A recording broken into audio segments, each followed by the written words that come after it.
Nyo sa katanungan ko po. Isa po akong Christian, subalit ngayon lang po ako nakarating sa ganitong pagtitipon. Narito po yung katanungan ko. Sa ikalawang Pedro, 3:11 hanggang 12, saan po ba ito tumutukoy? Kasi po naririnig ko po doon po sa inaatinan ko, yung salitang rapture. Sabi po dito sa ikalawang Pedro, yung pong nabasa ko sa 3:11 hanggang 12, po ba ang magiging role ng Diyos Ama pagdating na po ng final judgment? Yun lang po at marami pong salamat. Kapatid, unang-una, wag ka pong magagalit, ano? Sabi nyo kasi doon sa inaatinan ninyo, lumalabas yan yun sa rapture. Talagang tama po yung sabi ko eh. Merong mga nagtuturo ng mali.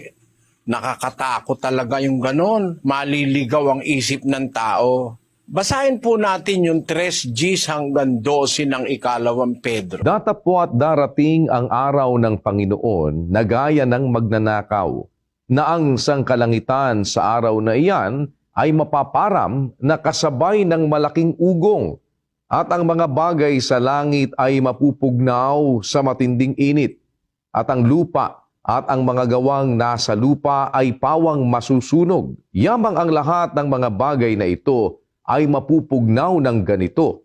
Ano ngang anyo ng mga pagkatao ang nararapat sa inyo sa banal na pamumuhay at pagkamaawain na ating hinihintay at pinakananasa ang pagdating ng kaarawan ng Diyos, na dahil dito'y ang sangkalangitan na nagniningas ay mapupugnaw at ang mga bagay sa langit ay matutunaw sa matinding init.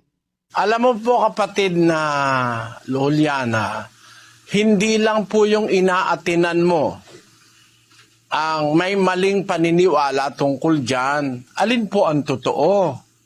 Dito ko nga sinasabi, baka sabihin nang aatake ako no? Pinukumpara ko lang yung sinasabi ng iba sa sinasabi ng Biblia. Kapatid, pagbalik ni Kristo, hindi naman siya magpapakita agad eh. Akala nila, pagbalik niya, magpapakita siya. Hindi po.